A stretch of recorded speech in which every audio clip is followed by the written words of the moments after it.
Oh, hi, didn't see you there. A lot of you may not know this, but I've recently been playing a lot of the online multiplayer first-person shooter, Team Fortress 2. Unfortunately, I can't just sit here and talk about Team Fortress 2 all day. I do actually have a topic, and that is historical references and mythological references in the items in Team Fortress 2. Now, before we start with that, let's go over the basic rules for those of you who haven't played it before. So when you first start the game, you'll be asked to choose one of two teams, red or blue, at which point you will be able to choose one of 9 classes: Scout, Soldier, Pyro, Demoman, Heavy, Engineer, Medic, Sniper, or Spy.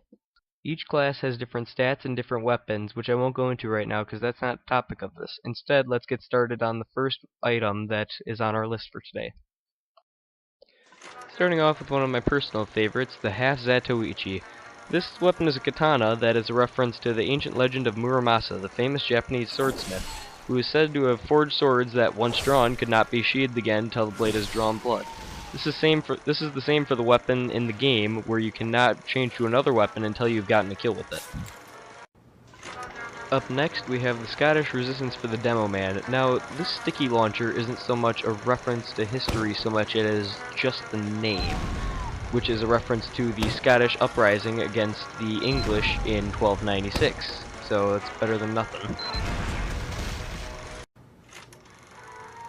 Now, similar to the Scottish resistance, the Iron Curtain, which is a minigun for the heavy, isn't so much a reference in itself, it's more or less just the name, which is a reference to a quote from Winston Churchill around World War II when he was talking about the Iron Curtain that would divide the Soviets' territory from the West democracies. Here we have the Hulong Heater, which is another minigun for the heavy. This one is a reference actually to the Chinese god, and I'm probably going to butcher this, Huang Long, who was portrayed as a large gold dragon according to Chinese mythology. And similar to a dragon, the Hulong Heater makes a ring of fire around you whenever you spin the minigun.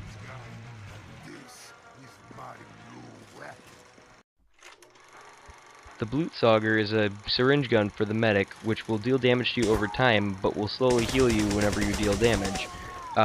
Blutsauger actually translates out to vampire, which in German, which according to German mythology would try to convince victims into eating soil from their graves, which would turn them into vampires. Not really sure how that works, but that's what I heard.